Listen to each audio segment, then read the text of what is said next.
नमस्कार। ANB news में आपका बहुत बहुत स्वागत है। मैं हूं नवीन पांडे।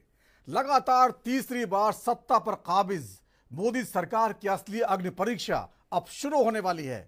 पिछले 10 साल में मोदी सरकार के सामने बेहद कमजोर विपक्ष था, इसलिए संसद में उसको ज्यादा परेशानी का सामना नहीं करना पड़ता था। लेकिन इस बार बीजेपी सहयोगियों के समर्थन से सरकार चला रही है और विपक्ष बेहद मजबूत स्थिति में है। ऐसे में 24 जून से जब संसद का सत्र शुरू होगा तो कुछ अलग ही नजारा देखने को मिलेगा। संसद सत्र से पहले विपक्ष को नेट यूजीसी परीक्षा धांधली, नीट में पेपर लीक जैसे मुद्दे भी मिल गए हैं जो सरकार को बैकफुट पर धकेलने का मादा रखते हैं। 24 जून से सांसदों के शपथ ग्रहण में प्रोटेम स्पीकर की भूमिका महत्वपूर्ण होती है। राष्ट्रपति द्रौपदी मुर्मू ने 7 बार के बीजेपी सांसद भर्तृहरि मेहताब को प्रोटेम स्पीकर क्या बनाया, कांग्रेस भड़क गई है। उसका कहना है 8 बार के उसके सांसद कोडिकुनिल सुरेश को यह मौका मिलना चाहिए था। कांग्रेस का आरोप है मोदी सरकार परंपराओं को भी नहीं मानती। परंपरा के अनुसार जिस सांसद ने अधिकतम कार्यकाल पूरे किए हैं उसे पहले 2 दिनों के लिए प्रोटेम स्पीकर नियुक्त किया जाता रहा है, जब सभी नवनिर्वाचित सांसदों को शपथ दिलाई जाती थी। अब ऐसे में संसद सत्र शुरू होने से पहले ही वार पलटवार तेज हो गया है, तो आगे क्या होगा समझा जा सकता है। इस पर चर्चा करेंगे। हमारे साथ कुछ खास मेहमान मौजूद रहेंगे। उससे पहले देख लेते हैं क्या कुछ कहा गया। देखिए, ये बहुत ही सीमित एक स्पेशल सेशन है, ये विशेष सत्र है। इसमें एजेंडा ऑलरेडी तय है। नया इलेक्टेड मेंबर्स का ओथ एफर्मेशन होना, फिर नए स्पीकर का चयन होना, फिर माननीय राष्ट्रपति जी का अभिभाषण होगा दोनों सदन में, फिर उसके उपरांत चर्चा होगी। ये एक सीमित सत्र बुलाया गया है, तो इसमें बाकी मुद्दे को लेकर के चर्चा का, क्वेश्चन आंसर, बाकी बिजनेस का ये सेशन नहीं है। इसलिए बाकी मुद्दा को हम अभी चर्चा ना करें तो भी ठीक है। ये सरकार एक परीक्षा नहीं करा सकती। इसकी क्षमता इतनी है कि जिसके स्वयं सर्वोच्च हमारे शिखर पे बैठे हुए लोग जिसके मुखिया हों उसकी परीक्षा न हो पाए। यूजीसी नेट की परीक्षा आखिर क्यों स्थगित की गई? इसका मतलब सरकार अक्षम है। और सरकार के लोग चूंकि जो पहले की परीक्षा हुई हैं उनमें सब सरकारी तंत्र शामिल है, तो इसलिए कहीं ऐसा ना हो जाए कि इसमें भी कुछ गड़बड़ी हो जाए तो परीक्षा स्थगित। वहाँ पे लीक करा के पेपर छात्रों के भविष्य से खिलवाड़ किया गया और यहाँ इसको स्थगित करके छात्रों के भविष्य के साथ खिलवाड़ किया जा रहा है। ये सरकार पूरी तरह छात्रों और युवाओं के हित को रक्षा करने में असमर्थ है। लेकिन हमारे नेता राहुल गांधी का वादा है कि हम छात्रों का, नौजवानों का साथ सड़क पर भी देंगे, संसद में भी देंगे। लेकिन सर, कुणाल घोष टीएमसी नेता जो यूजीसी किया गया है उस पर सवाल उठाया है कि ये सरकार का घोटाला है और सीबीआई जांच के जरिए मामले में जो गुनहगार हैं, जो दोषी हैं, उन्हें बचाने की, छुपाने की कोशिश की जाएगी। मैंने कहा तो कि सरकारी तंत्र में जो लोग उपस्थित हैं, यानी सरकार के लोग, वही तो घोटाले में शामिल है। तो उनको बचाने के लिए तो सीबीआई जांच करा रही, और उनको बचाने के लिए नहीं, कर्मचारियों को जो सर्वोच्च स्तर पर बैठे हुए उनको बचाने के लिए सीबीआई जांच की जा रही है। अब सर्वोच्च स्तर पर मंत्री, प्रधानमंत्री कार्यालय सब तो है। एक बड़ा सवाल दिग्विजय सिंह ने, 14 लाख छात्रों ने जो एग्जाम दिया उसमें बमुश्किल 5 से 10% मुस्लिम छात्र होंगे, बाकी सब तो हिंदू छात्र है। ये हिंदूवादी सरकार जो हिंदू करती रहती है, उन्हें लाखों हिंदू बच्चों के भविष्य की भी चिंता नहीं है। देखिए, इस सरकार को युवाओं की चिंता नहीं, इस सरकार को छात्रों की चिंता नहीं, ये आने वाले भारत के भविष्य की चिंता नहीं। जो चिंता व्यक्त की है दिग्विजय सिंह जी ने, वो अपनी जगह जायज़ है उनका, कि ये इसमें तो बहुतायत में इस देश के रहने वाले लोग ही शामिल है ना। तो सही बात तो ये भारत के युवाओं की चिंता नहीं है। सबसे बड़ी चिंता मुझे इस बात की। हंगामा, विपक्ष आक्रामक रौद्र रूप दिखा रहा है। संसद सत्र शुरू होने से पहले विपक्ष बाहर से ही बता रहा है कि इस बार क्या हालात रहने वाले हैं। मोदी सरकार पिछले 2 कार्यकाल में बेहद मजबूत थी संसद के अंदर और अब विपक्ष लगातार बराबरी पर पहुंच चुका है। ऐसे में 24 जून से जब संसद शुरू होगी तो क्या होगा, इसका नजारा अभी से दिखने लगा है, क्योंकि प्रोटेम स्पीकर को लेकर विवाद बढ़ने लगा है। कांग्रेस का कहना है कि उसके सांसद जो हैं के सुरेश, उनको प्रोटेम स्पीकर बनाया जाना चाहिए था, जबकि बीजेपी ने 7 बार के अपने सांसद भर्तृहरि मेहताब को यह मौका क्यों दिया, इस पर राजनीति गर्मा गई है। संसद का संयुक्त सत्र में राष्ट्रपति का अभिभाषण 27 तारीख को होगा, उसके बाद घमासान देखने को मिल सकता है। इन तमाम मुद्दों पर चर्चा करेंगे। हमारे साथ कुछ खास मेहमान जुड़े हुए हैं जिनके पास चलेंगे।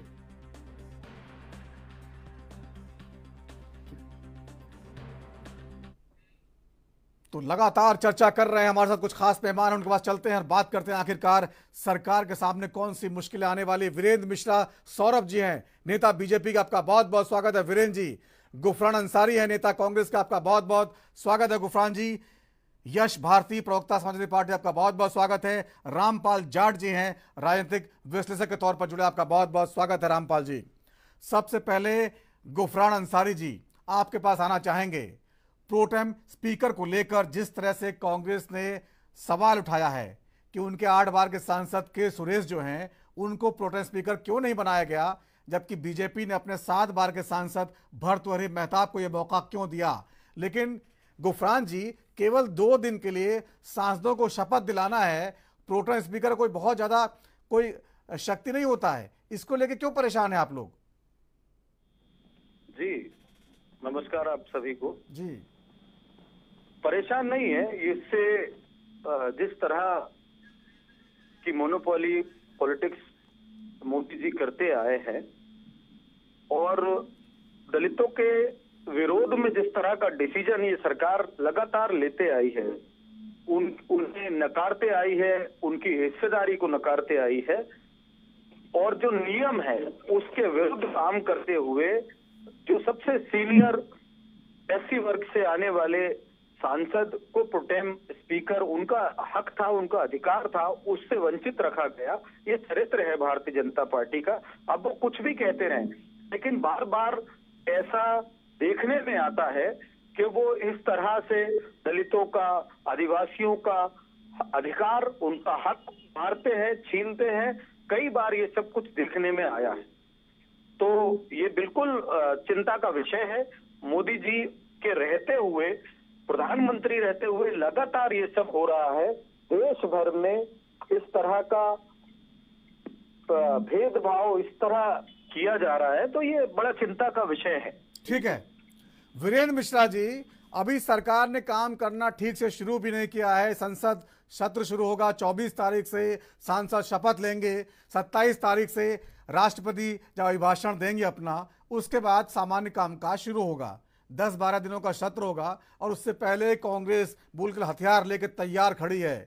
प्रोटेम स्पीकर केवल 2 दिन के लिए बन रहे हैं, उस पर भी कांग्रेस को ऐतराज है। यानी ये संकेत है कि आप लोगों के सामने इस बार बहुत मुश्किल आने वाली है। विपक्ष बिल्कुल तैयार बैठा है। इन हालात से निपटना इतना आसान नहीं होगा, क्योंकि पहले जैसा मामला इस बार नहीं है।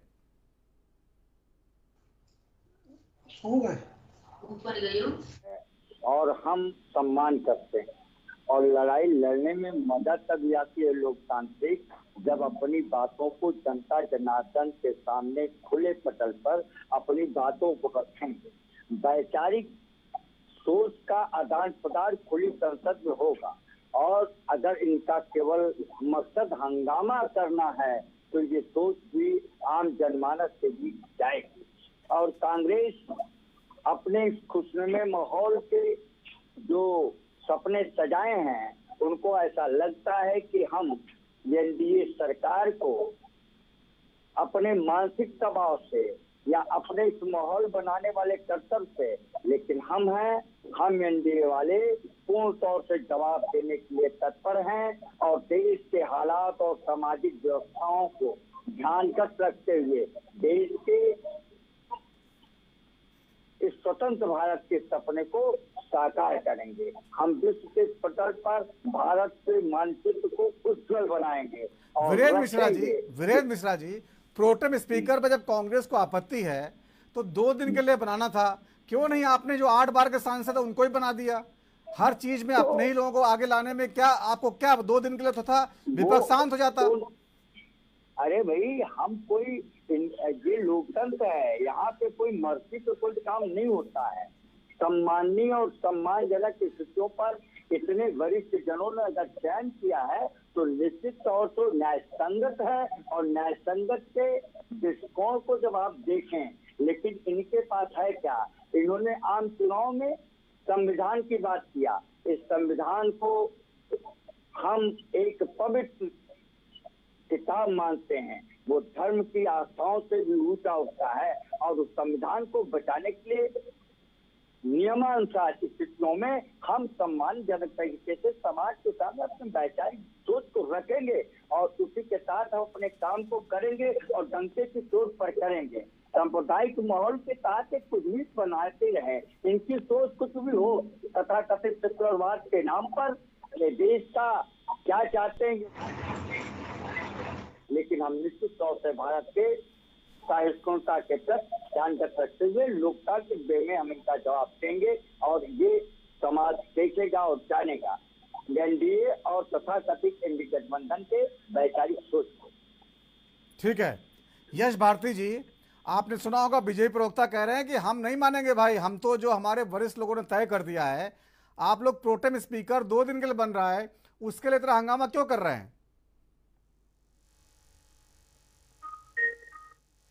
यश भारती, आपको आवाज आ रही है? ठीक है, रामपाल जाट जी, आप थोड़ा बताइए विश्लेषण करके, प्रोटेम स्पीकर का पद जो है 2 दिन के लिए होता है, केवल शपथ ग्रहण करने के लिए, जब तक कि नया स्पीकर न चुन लिया जाए। 24 तारीख से सत्र लगेगा। बीजेपी ने अपने जो सांसद हैं भर्तृहरि मेहताब, 7 बार के सांसद हैं, उनको ये मौका दिया है, राष्ट्रपति ने उनका नाम आज फाइनल कर दिया। अब विपक्ष कह रहा है, कांग्रेस खासतौर से कह रही है कि हमारे सांसद के सुरेश जो हैं, दक्षिण भारत से आते हैं, वो 8 बार के सांसद हैं, उनको क्यों नहीं मौका मिला? लेकिन 2 दिन के लिए ऐसा झगड़ा करना, हंगामा करना, ये क्या ठीक है, जबकि चुनाव खत्म हो चुके हैं? अभी जो देश में राजनीति चल रही है, यह है निंदा आधारित राजनीति। मेरी कमीज है सफेद, जिसमें कोई दाग नहीं, और सामने वाले की कमीज में दाग ही दाग है। ये जो वृत्ति है राजनीति की, ये स्वस्थ राजनीति में नहीं गिनी जा सकती। और अभी छोटी बातों पर, मुद्दों पर यदि कोई बात हो तो बात समझ में आती है। हम तो चाहेंगे, आज देश में किसान केंद्रित राजनीति नहीं है। कृषि अर्थव्यवस्था की रीढ़ कृषि को माना जाता है, लेकिन सबसे ज्यादा दुर्दशा, सबसे ज्यादा संकट में किसान है, कृषि है। उस पर चर्चा की बजाय 2 दिन के लिए स्पीकर कौन होगा, इस पर चर्चा किसी भी राजनीतिक दल के लिए सही नहीं की जा सकती। ये तो है कि भाई लड़ने के लिए लड़ना है, वहां तो विरोध के लिए विरोध करना है। तो ये जो वृत्ति है, ये किसी भी ढंग से उचित नहीं की जा सकती। और मैं तो ये कहना चाहूंगा कि पूरे राजनीति में जो भी कोई निष्पक्ष समीक्षक होगा, वो इस वृत्ति को पसंद नहीं करेगा। इसलिए हम तो चाहेंगे कि ये जो अभी रवैया चल रहा है नकारात्मक राजनीति का, ये नकारात्मक राजनीति ये स्टॉप हो, ये बंद हो, और सकारात्मक राजनीति ये शुरू हो। ये बढ़िया बात है। हम तो कोई भी दल हो, राजनीतिक दल, उनके खुद के एजेंडे में किसी पे कीचड़ उछालना, किसी का विरोध करना वो उतना महत्वपूर्ण नहीं है जितना महत्वपूर्ण उनके विधान में ये लिखा हुआ है कि वे काम करेंगे किसके लिए, अपने जो लिखे हैं उन्होंने उद्देश्य उनके लिए, तो उनको उद्देश्य के लिए काम करो। इसलिए राजनीतिक दलों का काम होता है 5 वर्ष तक, जब चुनाव नहीं हो तो अपने कार्यकर्ताओं को प्रशिक्षित करना, जन को शिक्षण देना। ये काम हमारे राजनीतिक दल नहीं करते हैं, और नहीं करने के कारण से उनकी सारी राजनीति आधारित हो गई निंदा पर, दूसरे की बुराई करना, दूसरे की आलोचना करना। आलोचना करो, स्वस्थ आलोचना करो, ठीक है, मना नहीं किसी की, ठीक है। लेकिन आलोचना के लिए छोटी-छोटी बात नहीं होनी चाहिए, उसके पीछे कोई ना कोई तर्क होना चाहिए। यश भारती जी 2 दिन के लिए प्रोटेम स्पीकर साहब बन रहे हैं, परंपराओं का हवाला देकर कांग्रेस इसका विरोध कर रही है। जब संसद सत्र शुरू नहीं हुआ है तब आपके ये तेवर हैं, तो संसद के अंदर तो आप लोग सरकार को फिर इस बार जीने नहीं देने वाले हैं, लग रहा है।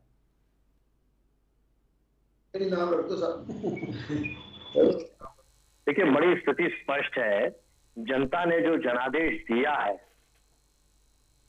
तो जनादेश का सम्मान करना है, और वो सम्मान ये दे दिया है कि एक मजबूत विपक्ष आवारा हो चुकी इस सरकार को जनहित के फैसले कराने, और जनहित के फैसले कराने के लिए सबसे बड़ी जरूरी है चीजें हैं कि जो ये आवारा हो चुकी सरकार की आवारगी है, इसको नियंत्रित करना है। जब तक ये नियंत्रित नहीं होगी तब तक कोई काम शुरू नहीं हो पाएंगे। 10 साल तक भारतीय जनता पार्टी की सरकार चली, इन्होंने अपने घटक दल, यहां तक कि भारतीय जनता पार्टी के नेताओं तक की नहीं सुनी। रात में 8 बजे टीवी पे आ गए, तानाशाही रवैये की तरह कह दिया नोटबंदी। फाइनेंस मिनिस्टर, वित्त मंत्री को खबर ही नहीं है, विभाग को खबर ही नहीं है। एक व्यक्ति आया और उसने तानाशाही रवैये की तरह से एक हुक्म फरमान जारी कर दिया। कुछ दिनों बाद 2000 का नोट लेके आ गए, उसके कुछ दिनों बाद 2000 का नोट बंद कर दिया। क्या चीज क्यों चालू कर रहे हैं, क्यों बंद कर रहे हैं, यही नहीं पता। ना खुद समझ पा रहे हैं, ना सहयोगियों को समझा पा रहे हैं, ना अपने दल को समझा पा रहे हैं, ना जनता को समझा पा रहे हैं। और कहते हैं मेरी कोई गलती निकल आए तो चौराहे पे बताना। अरे भाई, गलतियों के अलावा सही हो क्या रहा है? पेपर जिस तरीके से परीक्षाएं निरस्त हो रही हैं, लगातार घोटाले हो रहे हैं, और आप कहते हैं ना खाऊंगा ना खाने दूंगा। मणिपुर जलता और विदेशों का हंगामा मचाते हैं कि हमने विदेश में ये तो यश भारती जी, ये तो मुद्दे आपके हैं। अभी मैं जानना चाह रहा हूं, प्रोटेम स्पीकर को लेके जो है वो परंपराओं का हवाला देकर 2 दिन की बात थी, आप लोग क्यों इतना हंगामा कर रहे? संसद सत्र शुरू होता फिर आप सारे मुद्दे उठाते वहां पर। प्रोटेम स्पीकर जो है वो अस्थायी बनता है, स्थायी होता ही नहीं है। तो जो व्यवस्था है उसी पर तो सवाल उठाएंगे ना। जैसे अस्थायी नौकरियां दे रहे हैं, उस पर सवाल उठाने की बात कहते हैं। अग्निवीर सैनिकों को इन्होंने अस्थायी नौकरियां दे दी, अग्निवीर योजना बना करके। जो बेचारे गरीब किसान जो देश के लिए अपना सर्वोच्च निछावर करता है, उसको इन्होंने अग्निवीर बना दिया। जो अधिकारी बनता है उसके लिए यथावत स्थिति रखी। भेदभाव तो इन्होंने सेना तक में कर दिया, हर जगह कर दिया। पिछली बार इनके खिलाफ कोई सवाल करते थे, जनहित की बात करते थे, तो ये सदन से बाहर कर देते थे, उसको ब्लैकलिस्टेड कर देते। धरने पे सदन के बाहर अगर सांसद बात रखना चाहते हैं तो बात सुनने वाला कोई नहीं है। जनता अपने धरने प्रदर्शन दे रही है, किसान 100 से ज्यादा दिनों तक रहे, तमाम किसानों की हत्या हो गई, उसको मैं हत्या इनाम दूंगा। जो अपनी चुनी हुई सरकार से अपने हक की बात कर रहे हैं, और ये आवारा हुए लोग सुनना ही नहीं चाहते। तमाम हमारे मजदूर जो सड़क पे पैदल चले कोविड काल पे, जो ऑक्सीजन की कमी से हमारी जनता खत्म हो गई, उसके लिए सरकार क्या कहती है कि ऑक्सीजन की कमी से देश में कोई खत्म ही नहीं हुआ, देश में एक भी मजदूर पैदल ही नहीं चला। तो इतनी झूठी और निकम्मी सरकार, इसको कैसे हम सावधान न करें? अब जनता ने हम पे विश्वास जमाया है, वो तो ये कुछ मीडिया हाउसेस के माध्यम से ओपिनियन पोल 400 पार, एग्जिट पोल 400 पार, और जो इन्होंने झूठी हवा बनाई थी वो हवा निकालने का काम जनता ने किया है। अभी देखिए ये सरकार चलती कैसे। ठीक है वीरेंद्र मिश्रा जी, आपने देख लिया होगा बहुत तेवर सख्त है विपक्ष के। इस बार जो है बहुत मुश्किल आने वाली है आप लोगों के लिए। आप तो क्या सारा समय जो है संसद में लड़ने भिड़ने हंगामे में निकल जाएगा? सरकार कुछ कामकाज करके नहीं पाएगी। जो वादे आपने किए हैं, जो घोषणा पत्र में बड़ी बड़ी बातें की हैं, 2047 तक भारत को जो है विकसित देश बनाना है, तीसरी सबसे बड़ी अर्थव्यवस्था बनाना है, तमाम वादे जो हैं, गरीबों के लिए काम करना है, ये सब कब कर पाएंगे आप? विपक्ष को तो आप पहले नाराज कर दे रहे हैं। हम विपक्ष को नाराज नहीं कर रहे, हम तो कर रहे हैं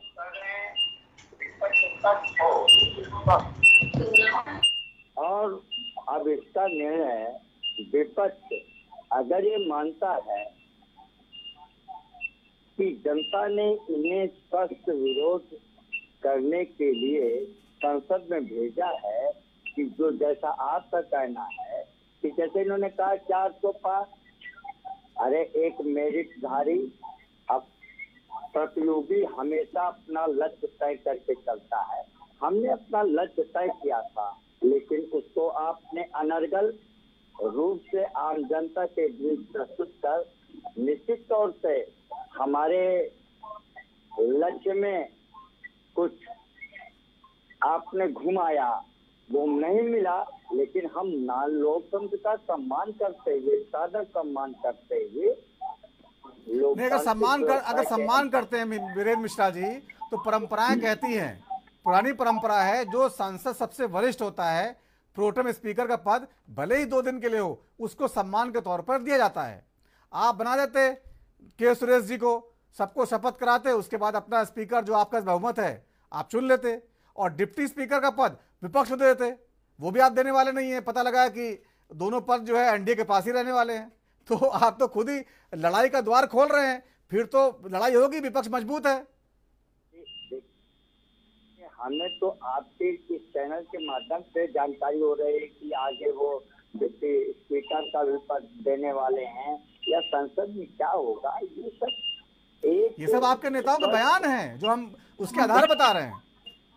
नहीं, आप बता रहे हैं ना, आधिकारिक बयान क्या होगा, स्वस्थ लोकतंत्र है, स्वस्थ लोकतंत्र के अंतर्गत। चलिए, प्रोटेम स्पीकर को तो अधिसूचना जारी होगा, उस पर बता दीजिए, आपने परंपरा का पालन क्यों नहीं किया?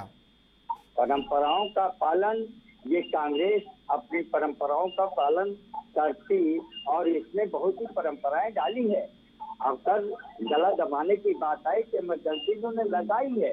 ये स्वच्छ परंपरा बहुत दिनों तक सेक्युलरवाद के नाम पर धारा 370 में वहाँ की आम जनता को तिल करके मारा है, उनके सम्मान को रौंदा है, और ये तथाकथित सेक्युलरवाद के नाम पर देश को कंटक भ्रमित करते हैं। हमारे हम अपने यश भारती जी सुन लीजिए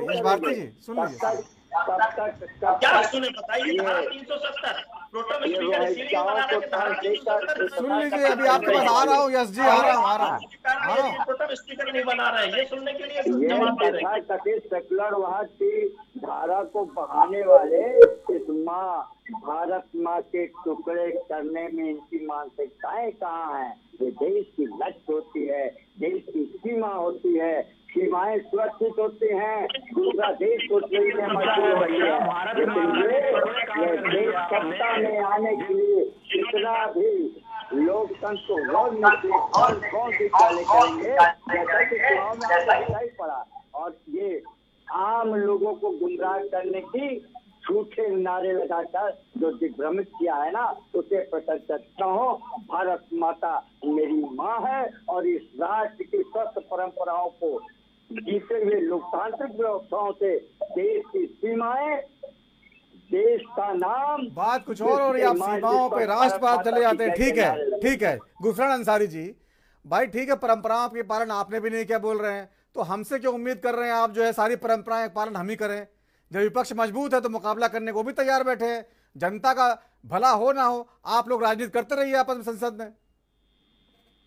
जी भारतीय जनता पार्टी के प्रवक्ता को मैं सुन रहा था, आपने कुछ सवाल उनसे किए, उनका एक भी जवाब नहीं देकर पूरी घुमा फिराकर फिर से कांग्रेस पर सवाल करने लगे।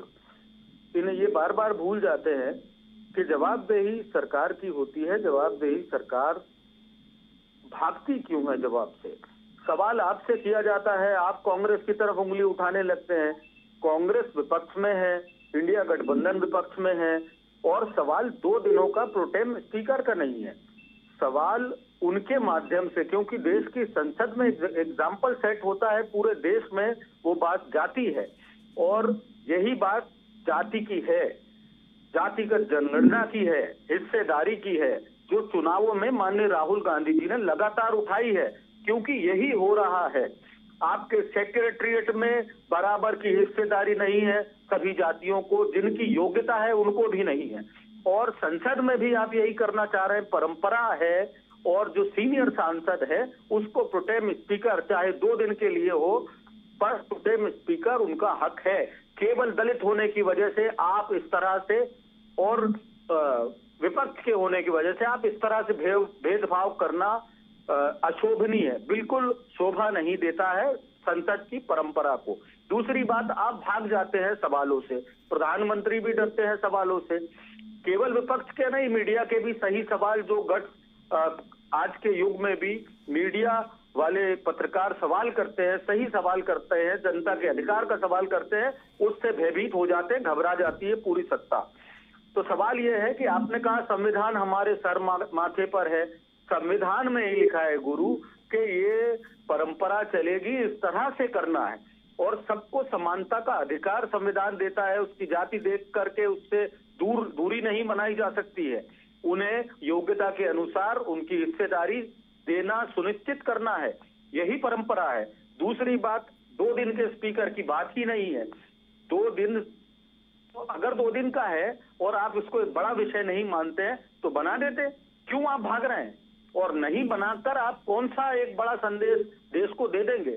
आप पूरे देश में थू-थू होगी, पूरा देश देख रहा है आप किस तरह की पॉलिटिक्स कर रहे हैं, किस तरह से घबराए हुए हैं। तीसरी बात, आपने कहा 400 पार का नैरेटिव इसलिए सेट किया था क्योंकि लक्ष्य लेकर चल रहे थे और लक्ष्य पा लिया। अच्छा हुआ आपने 300 पार का लक्ष्य नहीं लिया, नहीं तो 150 के भी लाले पड़ जाते। ये कैसा लक्ष्य? आपने तो जिस तरह का नैरेटिव सेट किया, मीडिया ने उस तरह का एग्जिट पोल दे दिया, पर जनता ने आपके ऊपर मैं कहूंगा जवाब दिया, लेकिन मुंह तोड़ जवाब दिया। गुफरान अंसारी जी, ठीक है, आप परंपरा तोड़ रही है बीजेपी जो है, लेकिन बहुत बार उसका कहना है कि कांग्रेस ने परंपराएं तोड़ी हैं और 2 दिन के लिए कोई बहुत बड़ी ऐसी चूक नहीं है। लेकिन यहाँ सवाल टकराव का है। टकराव के रास्ते पर दोनों ही सत्ता पक्ष और विपक्ष शुरू से चलने लगे हैं। तो चिंता की बात यह है कि कामकाज कैसे होगा। आप कामकाज होने देंगे नहीं। नीट परीक्षा को लेकर, यूजीसी परीक्षा को लेकर पहले दिन से ही 27 तारीख से हंगामा शुरू हो जाएगा और अगले 10 दिन तक संसद चलेगा और संसद हंगामे की भेंट चढ़ जाएगी। पिछली बार ऐसा हो चुका है, 146 सांसद निलंबित करने पड़े थे। अब आप कहेंगे कि भाई ये तो तानाशाही है, हम सवाल उठाते हैं तो वो निलंबित कर देते हैं। वो कहेंगे आप काम करने देते नहीं है, इसलिए हमको निलंबित करना पड़ता है। तो कुल मिलाकर जनता को जो है उनके सामने क्या संदेश जाएगा, ये सवाल है। जी, अब मैं आपके सवाल का जवाब देता हूं। क्या आप इसको काम नहीं मानते हैं विपक्ष का? मुझे लगता है विपक्ष का सबसे बड़ा काम यही है कि जनता के सरोकार के विषयों को संसद में उठाया जाए। जब जनता और सांसदों के अधिकार, वो भी जनता के रिप्रेजेंटेटिव होते हैं, सांसदों के अधिकार छीनने की कोशिश सरकार कर रही है, तो फिर जनता के अधिकारों की बात ही कहाँ है? कहाँ, क्यों नहीं छात्रों को उनका अधिकार मिल रहा है? और यही हमारे प्रधानमंत्री जी के मिनिस्टर कहते हैं, शुरू में जब नीट का विरोध छात्रों ने किया तो उससे इनकार कर देते हैं कि ऐसा कुछ हुआ नहीं है, और बाद में माफी मांगनी पड़ती है। पूरी सरकार बैकफुट पर है और एक पेपर लीक नहीं हो रहा है। उत्तर प्रदेश से चुनाव भर से हम देख रहे हैं, सालों से, और ये सरकार कोई नई सरकार नहीं है। 10 सालों से यही सरकार काबिज थी। काम अगर आप करना चाहते थे, कितने दिन संसद चलने दी? आपने सांसदों को सस्पेंड किया, 150 से ज्यादा सांसदों को एक दिन में सस्पेंड कर दिया, वो काला दिन भी देश ने देखा। आपने सांसदों के माइक बंद किए, वो काला दिन भी देश ने देखा। आपने किन्हीं जनता के सरोकार के विषयों पर चर्चा नहीं की। आप रातों रात उठते हैं, नोटबंदी कर देते हैं, लॉकडाउन कर देते हैं, कहीं पर आप चर्चा जनता से करते ही नहीं है, जनता के रिप्रेजेंटेटिव से चर्चा नहीं करते। संसद में किन्हीं विषयों पर, मुख्य विषयों पर चर्चा हुई हो तो आप बता दें। किसानों का आंदोलन चलता रहा, बार बार विपक्ष आवाज उठाता रहा कि इस पर चर्चा कीजिए, चर्चा से भाग जाते थे प्रधानमंत्री जी। तो ये देश देख रहा है। अगर ये संसद में चर्चा ही करना चाह रहे हैं तो बताए ना, मणिपुर पे चर्चा क्यों नहीं की गई थी? बताए ना, किसान आंदोलन में इतने सांसद शहीद हो गए, चर्चा क्यों नहीं की गई थी? ये चर्चा वाली नहीं है सरकार, ये भागने वाली है। बातों से, चर्चा से, विषयों से भागने वाली सरकार है। ठीक है, जहां तक मुझे याद है मणिपुर पे चर्चा संसद में हुई थी। आते हैं इस पे, चर्चा को आगे बढ़ाएंगे। छोटा सा ब्रेक लेते हैं, ब्रेक के बाद लौटेंगे तो बात को आगे बढ़ाते हैं।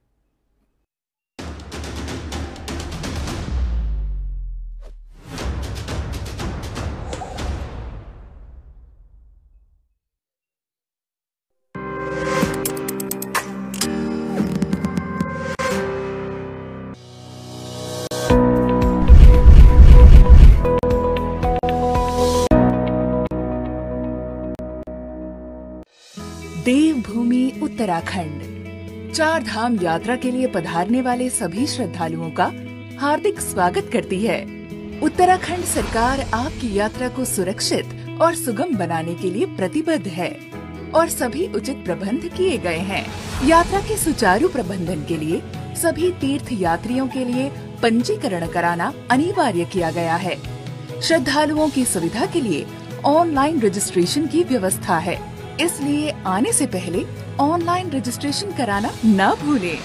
अगर आप 4 धाम यात्रा के इच्छुक हैं, तो यात्रा शुरू करने से पहले उत्तराखंड सरकार की वेबसाइट www.registrationandtouristcare.uk.gov.in या mobile application tourist care Uttarakhand के माध्यम से पंजीकरण करा सकते हैं। इसके अतिरिक्त टोल फ्री नंबर 0135-1364 पर कॉल करके या व्हाट्सएप नंबर 8394833833 पर यात्रा टाइप करके भी पंजीकरण कराया जा सकता है। पंजीकरण कराए बिना यात्रा न करें। रजिस्ट्रेशन में जिस धाम के दर्शन के लिए जो तिथि निर्धारित की गई है, उस धाम का दर्शन उसी दिन ही करें। यात्रा के दौरान सिंगल यूज प्लास्टिक का प्रयोग न करें। उत्तराखंड सरकार आपकी सुरक्षित एवं सुखद 4 धाम यात्रा की कामना करती है। उत्तर प्रदेश की राजधानी लखनऊ से मैं जितेंद्र सिंह, हिमाचल की राजधानी शिमला से ANB न्यूज के लिए मैं टीना ठाकुर, छत्तीसगढ़ की राजधानी रायपुर से मैं अखिलेश तिवारी राजपुर, देवभूमि उत्तराखंड से मैं अमित चौधरी, राजनांदगांव, वाराणसी, चंबा, भूतपूर्व, गुरुग्राम, खरौना, फरीदाबाद, लुधियाना, हरिद्वार, रुड़की, सीतापुर, गौतम बुद्ध नगर, अमेठी, फिरोजाबाद, चित्रकूट, हमीरपुर, कानपुर नगर से ANB न्यूज के लिए मैं सत्यम गोस्वामी। सबसे बड़ा नेटवर्क ANB न्यूज। नहीं दबेगी कोई आवाज, हटे।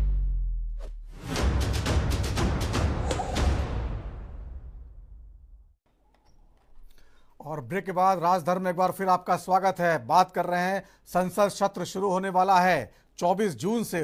प्रोटेम स्पीकर को लेकर विपक्ष लगातार हमलावर है। 2 दिन के लिए प्रोटेम स्पीकर का पद दिया जाता है, जिसमें सांसदों का शपथ ग्रहण होता है। उसको लेकर बीजेपी पर लगातार आरोप लग रहे हैं कि परंपराओं का पालन नहीं किया जा रहा है।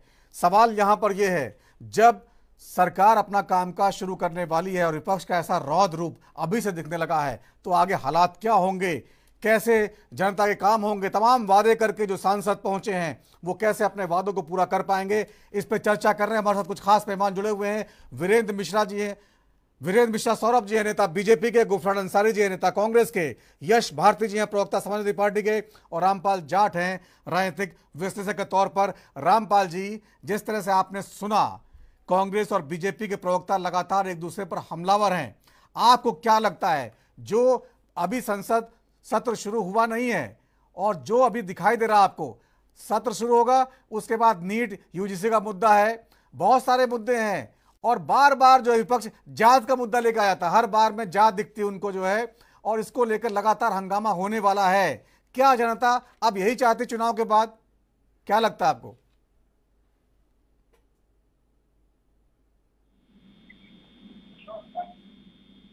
जी रामपाल जाट जी, आवाज आ रही है आपको?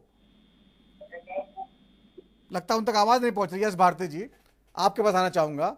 आप लोग बार बार जो है सरकार को घेर रहे हैं, अच्छी बात है, मजबूत विपक्ष होना चाहिए, लेकिन फिर हर मुद्दे पर अगर आप ऐसे घेरते रहेंगे तो संसद सत्र चल नहीं पाएगा, सरकार कामकाज कर नहीं पाएगी। आप लोग यही चाहते हैं सरकार गिर जाए फिर हम सरकार बनाए? नहीं, ये गलत बात है। अगर हमें सरकार बनानी होती तो हम पहले ही प्रयास करते। इंडिया गठबंधन की पहली बैठक में चुनाव के बाद हमने स्पष्ट कर दिया कि हम किसी तरीके की जोड़ तोड़ पे काम नहीं करेंगे, सरकार नहीं बनाएंगे। अब इनके ही सहयोगी बार बार ये प्रमाण पत्र दे रहे हैं कि हम कहीं नहीं जाने वाले, हम तो साथ हैं। घबराहट तो इनके सहयोगियों के अंदर और भारतीय जनता पार्टी के लोगों के अंदर है। दिलाने की कोशिश कर रहे हैं कि हम कहीं नहीं जा रहे हैं। तो ये सवाल तो इनसे पूछना चाहिए कि अविश्वास आखिर है क्यों, जब इंडिया गठबंधन ने अब ये खुद अपने कर्मों से टूटेंगे तो ये आने वाला समय बताएगा। जिस तरीके से इनके घटक दल अलग अलग बयान दे रहे हैं, कोई कह रहा है मुझे राज्य मंत्री बनाया जा रहा, हमें नहीं बनना था, हमें कैबिनेट मंत्री बनना था। भारतीय जनता पार्टी के खुद एक वरिष्ठ नेता कुलस्ते जी जो अनुसूचित जनजाति समाज से आते हैं, वो कहते हैं मुझे हर बार राज्य मंत्री बना दिया जाता है, इस बार कैबिनेट मंत्री बनाते तभी मैं शपथ लूंगा। और तमाम जो समीक्षा यानी सिद्धार्थनगर में हुई भारतीय जनता पार्टी की जो मारपिटाई हुई, जो सरपटव्वल हो रहा है, ये भारतीय जनता पार्टी के अंदर हो रहा है। तो इसमें हमें किसी तरह की कोई बात बताने की जरूरत नहीं है, आवश्यकता नहीं है, सब दिखता है। सवाल ये है सदन होती क्यों है? सदन होती है चर्चा के लिए, जनता के विषय के लिए, और उस पर बेहतर निर्णय हो। लेकिन भारतीय जनता पार्टी तो चर्चाओं से भागती है। जो इन्होंने निर्णय ले लिया, जो तानाशाही मैंने जैसे उदाहरण दिया कि रात में 8 बजे आकर के इन्होंने अगर नोटबंदी कह दी तो उसे स्वीकार कीजिए, रात में 12 बजे अगर इन्होंने जीएसटी लागू कर दी उत्सव बना करके तो उसको मान्य कीजिए, अन्य फैसले ले ले, भले ही नोटबंदी के समय इनने 200 से ऊपर अमेंडमेंट किए हो, हर रोज शाम को इनको नए अमेंडमेंट कर देता। उसके तो डबल स्टिक थी उसकी तो बेचारे की, इसका तो राक्षस का एक ही विजन है। इसलिए तुम यार रावण से इसकी तुलना मत करो, रावण का अपमान मत करो, इसका कर सकते। हम रावण का अपमान नहीं सहन कर सकते। रावण अवधारणात्मक स्पष्ट था। हाँ अवधारण था, वो तो भक्त नहीं था, कंफ्यूज नहीं था। उसका क्या आदर्श करोगे साहब? श्वेतमंदिर रामेश्वर में सीता जी को लेके आया है। अरे तुम साले पूछा जाएगा कि बेरोजगारों से यार वो काम क्यों करना चाहते हो आप? रोजगार के अवसर कब लेकर के आएंगे? आरक्षण के अवसर कब लेकर के आएंगे? जातीय जनगणना कब होगी? सवाल तो इनसे पूछेंगे। जो इनके सहयोगी दल है वो टीडीपी धर्म के आधार पर आरक्षण दे रहे हैं, तो सवाल इनसे पूछेंगे ये विरोध क्यों करते हैं? उनकी क्या बराबरी करेंगे माता को? और उसको छुआ तक नहीं उसने। इसका तो साला वो कभी कोई गुजरात की लेडी बताती है, कभी और बताती है, पता नहीं कितनी औरतें इसका नाम लेती है। सवाल पूछा मिश्रा जी से भारतीय जनता पार्टी के, इन्होंने आपके सवाल के जवाब नहीं दिए। ये तो भारत माता के टुकड़े करने की बात करने लगे। ये वो लोग हैं जिन्होंने तिरंगे का अपमान किया, जिन्होंने देश का अपमान किया, तिरंगे को हमेशा स्वीकार किया, इसके 3 रंगों का अशुभ बोला। 2002 तक इन्होंने अपने संघ प्रमुख कार्यालय में कभी ध्वज नहीं फहराया। ये वो हमको राष्ट्रप्रेम सिखाएंगे जो अपने राष्ट्रीय कार्यालय में बैठ करके रक्षा सौदे में दलाली करते हैं। प्रज्ञा ठाकुर जैसे आतंकवाद के जिसके ऊपर मुकदमे चल रहे हैं उसको देश की रक्षा समिति में सदस्य बनाने की प्रयास करते हैं। तो ये हमको देश प्रेम और देशभक्ति बताने की कोशिश कर रहे हैं, जिनका देश प्रेम को लेकर के कोई योगदान नहीं है। अंग्रेजों के पैसों पे जो फले फूले हैं वो हमको देश प्रेम बताने की कोशिश कर रहे हैं। मैं पुनः वो बात दोहराऊंगा, समाजवादी पार्टी और हम सब सहयोगी ये चाहते हैं देश की सदन चले, उसमें अच्छे निर्णय हो, लेकिन भारतीय जनता पार्टी और एनडीए की जिस तरीके से नीति रीति है, जो तानाशाही रवैया है, उसको स्वीकार नहीं किया जाएगा। क्योंकि उसी तानाशाही के माध्यम से ये जनता को परेशान करने वाले निर्णय लेते हैं। पहले उन्होंने गैस की सब्सिडी प्यार से इन्होंने बोला लोगों से कि आप छोड़ दीजिए, उसके बाद अब की सबकी सब्सिडी देना इन्होंने बंद कर दी। ठीक है, रामपाल जाट जी आपको आवाज आ रही है? ठीक है, वीरेंद्र मिश्रा सौरभ जी, सरकार जो है थोड़ा सा काम करने का तरीका जो आप समझ पाए होंगे पार्टी के नेता होने के नाते, जो है इस बार जो है थोड़ा बदला हुआ होगा, क्योंकि पिछली बार की तरह ताकत इस बार आपके पास नहीं है। सबको लेके चलना पड़ेगा, मना के चलना पड़ेगा। इसके साथ ही जो आपके सपोर्टर हैं एनडीए के, जिनके दम पे सरकार का बहुमत है, उनको लेके चलना पड़ेगा। एक दोधारी तलवार है, सरकार को लगातार चलाए भी रखना और नतीजे भी लाकर दिखाना। जो जनता से बड़े बड़े वादे करके आए हैं, जो आपने घोषणा पत्र में वादे किए हैं, वो सब जो है पूरे भी करने हैं। बहुत सारी उम्मीदें हैं लोगों की, क्योंकि सरकार 10 साल का कार्यकाल पूरा कर चुकी है, अब तीसरे कार्यकाल में है। महंगाई रोकने को लेकर, बेरोजगारी रोकने को लेकर, किसानों के बहुत सारी उम्मीदें हैं। ये बहुत मुश्किल हो जाएगा इस बार आप लोगों के लिए।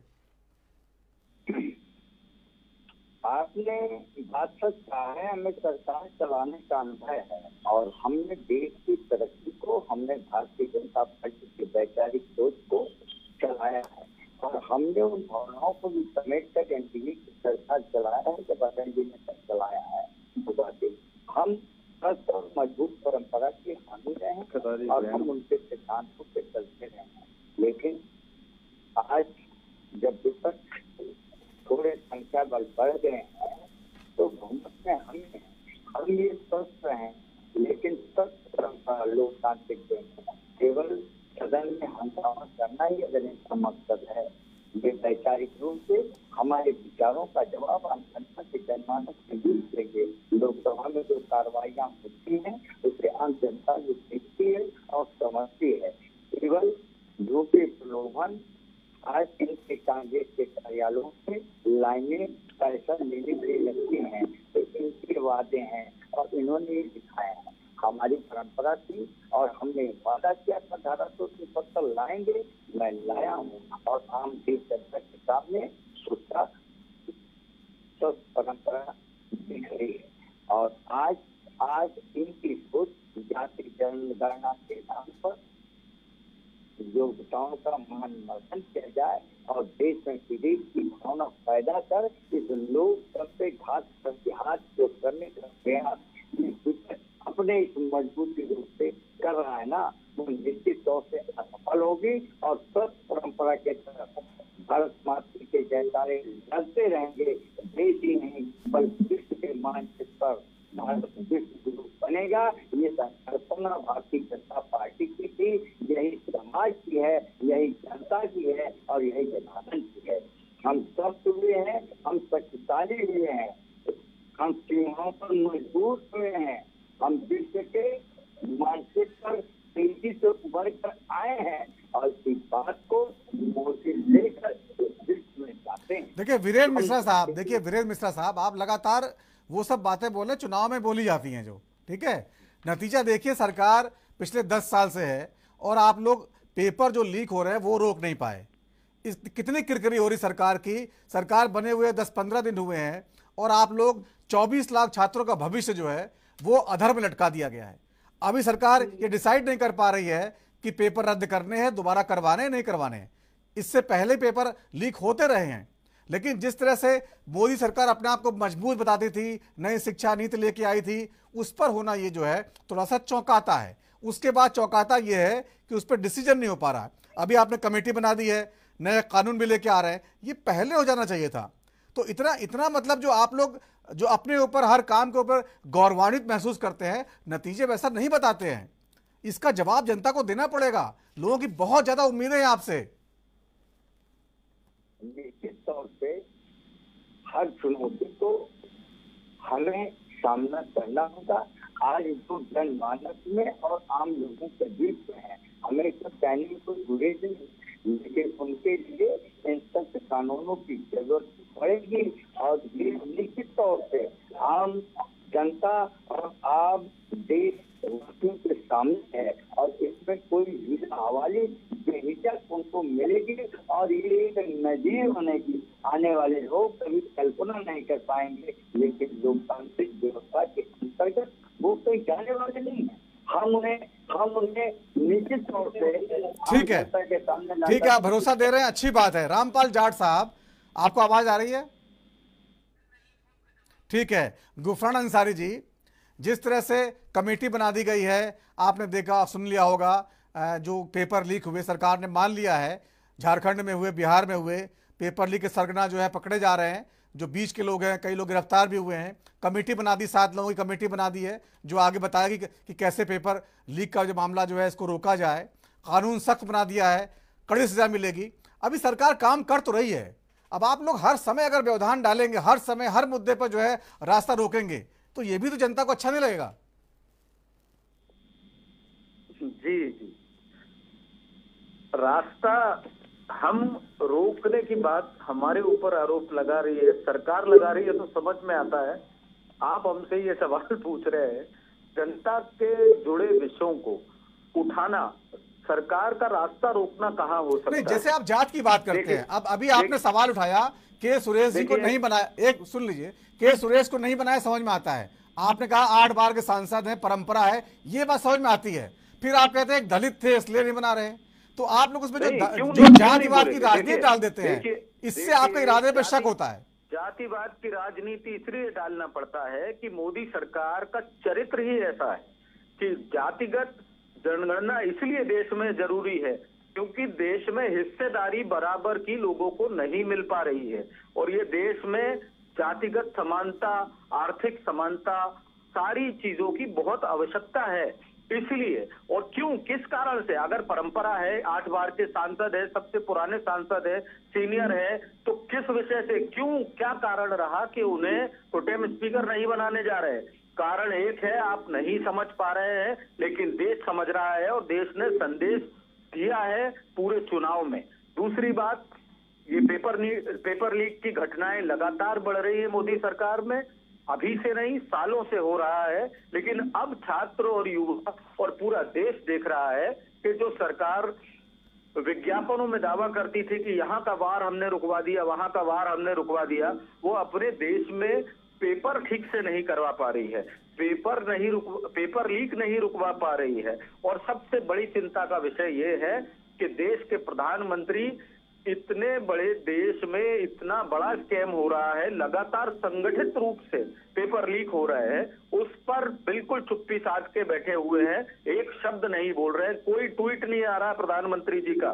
तो सरकार की जवाबदेही क्या है? जो प्रधानमंत्री जरा से में कभी नीतीश बाबू बधाई देते हैं, कभी चंद्रबाबू नायडू जी को कॉल करते हैं, वो प्रधानमंत्री छात्रों से बच्चों से परीक्षा पर चर्चा कर लेते हैं, लेकिन पेपर लीक पर चर्चा नहीं कर पा रहे हैं। पेपर लीक पर चर्चा विपक्ष के सबसे बड़े नेता राहुल गांधी जी लगातार कर रहे हैं। ये उनका दायित्व है, जनता से जुड़े हुए, युवाओं से जुड़े हुए हर विषयों को उठाना, और पेपर लीक से नहीं। तो कमेटी तो बना दी है उन्होंने, गुफरान जी, कमेटी बना दी है जो सिफारिश देगी, कड़ा कानून लेके आ रहे हैं। मैं आपसे बोलना चाह रहा हूँ, कमेटियां कितनी बनाते हैं ये और क्या निर्णय लेते हैं? चाइना हमारे देश में घुसा और संसद में झूठ बोला गया, कमेटी बना दी गई, जांच की रिपोर्ट आ गई और पता चल गया कि घुसा है, लेकिन विदेश मंत्री का इस्तीफा नहीं होता है। रेवन्ना जैसा केस हो जाता है, लेकिन जेडीएस से गठबंधन नहीं तोड़ा जाता है। अजय मिश्रा टेनी ने 4 किसानों को मार दिया, सबने देखा, उसके बेटे ने गाड़ी चला दी, लेकिन उसको टिकट दे दी गई। ब्रजभूषण सिंह को टिकट दे दी गई, उसके बेटे को। कोई कार्यवाही भारतीय जनता पार्टी अपने कार्यकर्ताओं पर जब से मोदी जी आए हैं नहीं करती। रेल हादसा हो जाता है, रेल मंत्री सेल्फी और मीम्स में बिजी रहते हैं, उनका इस्तीफा नहीं होता है। और इस तरह से इतना बड़ा पेपर लीक का घोटाला होता जा रहा है, कोई ह्यूमन रिसोर्स मिनिस्टर, कोई एजुकेशन मिनिस्टर इसकी जवाबदेही लेने को तैयार नहीं है, सरकार इसकी जवाबदेही लेने को तैयार नहीं है कि सरकार में लगातार भ्रष्टाचार के रूप में ये घोटाले हो रहे हैं। तीसरी बात यह है कि आप जिस कमेटियों को बनाने की बात कर रहे हैं, ये औपचारिकता बार बार करते आए हैं, लेकिन कोई जांच कहीं पहुंचती नहीं है। राजकोट में, गुजरात में जो गेमिंग स्टेशन पर जो हादसा हुआ, कई बच्चे जिसमें शहीद हो गए या जिनकी हत्या कहूं या जान चली गई जिनकी, उनके परिवारों को आज तक न्याय नहीं मिल पाया। और कमेटी उस समय भी बिठा दी गई थी, जांच रिपोर्ट आना इंतजार है, लेकिन उनको न्याय नहीं मिल पाया, हर्जाना नहीं मिल पाया, दोषियों पर कार्रवाई नहीं हो पाई। कैसी कमेटी बनाते हैं? कोई फास्ट ट्रैक कमेटियां नहीं है। कमेटी बनाना है तो जेपीसी बनाइए। आप जब डिमांड करते हैं कि जेपीसी बनाइए तो तब भाग जाते हैं किसी भी विषय से। तो जेपीसी बनाने के लिए संसद लगेगी, उसके बाद ही तो संसद शपथ लेंगे, फिर जेपीसी बनेगी ना, उस पर फैसला करेंगे। वीरेंद्र मिश्रा जी, मैं आपसे कह रहा हूं कि जेपीसी, तो उस पर भी राहुल जी ने डिमांड किया कि एग्जिट पोल कितना बड़ा स्कैम हुआ, आप संसद बन रही है, आप जेपीसी करा लीजिए, उस पर इलेक्टोरल बॉन्ड पर जेपीसी की मांग की है, उस पर करा लीजिए, जेपीसी बना लीजिए, घोषणा बता दीजिए ना कि हम बनाएंगे, देश को बता दीजिए, पता चल जाएगा कि कितना बड़ा भ्रष्टाचार हुआ है। आप कोई कमिटमेंट नहीं करेंगे देश की जनता से कि किस तरह का सुनियोजित भ्रष्टाचार हो रहा है, ये इसके लिए बता दीजिए जेपीसी बनाएंगे। हम इंतजार कर रहे हैं देश की संसद लगने का, आप बता दीजिए कि जेपीसी बनाएंगे कि वीरेंद्र मिश्रा जी, आपने सुन लिया होगा, कांग्रेस के प्रवक्ता कह रहे हैं कि आप लोग जो है कुछ बोलते नहीं मोदी जी। अब जब से चुनाव नतीजे आए हैं वो विपक्ष कोई संवाद नहीं कर रहे हैं, छात्रों से कोई बात नहीं कर रहे हैं, जिन पे 24 लाख छात्रों का भविष्य का सवाल अटका हुआ है। एक बार मोदी जी का बयान नहीं आया, अब जेपीसी की मांग हो रही है, लेकिन विपक्ष बार बार हर मुद्दे को जात से जोड़ रहा है। अभी आप लोगों को यहाँ बड़ी दिक्कत आने वाली है, जो भी आपसे गलती होगी वो कहेंगे इस जाति के लोगों को दबाया जा रहा है, क्योंकि विपक्ष को जो है जो वोट मिले उनको लगता है जात की वजह से ही मिले हैं, जातिवादी मुद्दे की वजह। इस पर बड़ा मुश्किल भी होगी आपके लिए। का हनन पेश करने वाले लोगों के मस्तिष्क दिवालापन करने वाले, अपनी वैचारिक सोच रखने वाले लोग आज जो देश में जिस स्थिति में जा रहे हैं ना, उनको आने वाले समय में उसका अंदाज देना पड़ेगा, क्योंकि देश की आम जनता जागरूक हो चुकी है और सारी खेली इनकी समझ चुकी है। इनकी नैतिकताएं स्पीकर पर नैतिकताओं का सवाल डालकर, जाति मुद्दा उछालकर देश में जातिया की नीयत रखते हैं, ये मानता हूँ मैं, लेकिन नहीं क्या दिल्ली के उस अभिरक्षा में जेल में मुख्यमंत्री उन्हें कुछ न्याय नहीं दिखाई पड़ता, उस पर इनकी आंखें नहीं खुलती। एक के साथ एक फ्री देने वाले गठबंधन के लोग अपने पर सवाल न उठाकर केवल भारतीय जनता पार्टी के मिशन और उसकी उन्नति को देखकर अंदर ही अंदर जलने वाले लोग ये भारतीय जनता पार्टी और एनडीए गठबंधन पर, अभी मैं उनका नाम भूल रहा हूँ, जो बता रहे हैं कि नीतीश कुमार जी और चंद्रबाबू नायडू से सारी बातें कर लेते हैं, संभवतः वो बातें इनके पास भी टेलीफोन या बातें आती होंगी। अरे ये आकाश में धूप उछालने के पहले सूर्य छींटे अपने ऊपर आते हैं। आप अपने गिरेबान में झांक कर नहीं देखते हैं, देश की एकता और अखंडता की बात नहीं करते हैं। एनआरसी का मुद्दा उठाकर बांग्लादेश में रोहिंग्याओं को शरण देकर इस देश में जनसंख्या के अनुपात को 8 गुना बढ़ाने वाले लोग इस तथाकथित सेकुलरवाद के नाम पर देश को धार्मिकता से लेकर जातीयता तक लपेट कर इस देश के विकास में बाधक बनने वाले लोग संभवतः अपने देश के प्रति जवाबदेही देने से पहले अपने गिरेबान में झांक कर देखें।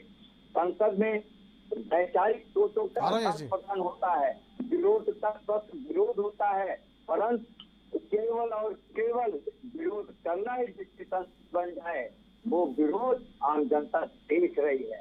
मैं आपके इस चैनल के माध्यम से कहना चाहता हूँ, जिन्हें अपने इस विपक्ष पर बड़ा नाज है, उनका भी परम धर्म है कि इस लोकतांत्रिक व्यवस्था में अपना सहयोग प्रदान कर अपने नैतिक विचारों को, अपने सामाजिक विचारों को, अपने विधिक विचारों को उस सदन की उच्च संस्था में रखें और आम जनता देखे और बताए कि ये अपने विचार क्या है। लेकिन लोकतंत्र में खड़े होकर हंगामा कर विरोध करना भी आम जनता जनार्दन देखती है। मैंने माना कि आपके दिग्भ्रमित बयानों का कहीं न कहीं असर इस देश की जनता पर पड़ा होगा।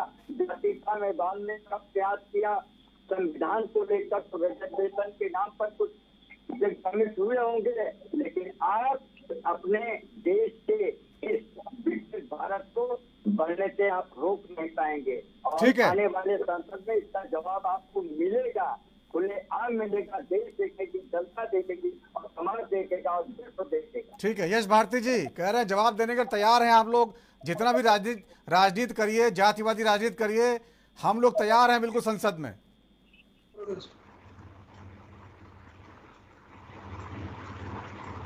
भारतीय जनता पार्टी फैजाबाद लोकसभा से हारती है तो वो धर्म का अपमान हो जाता है, तो हम उस बात पर बात ना करें, क्योंकि उस सामान्य सीट से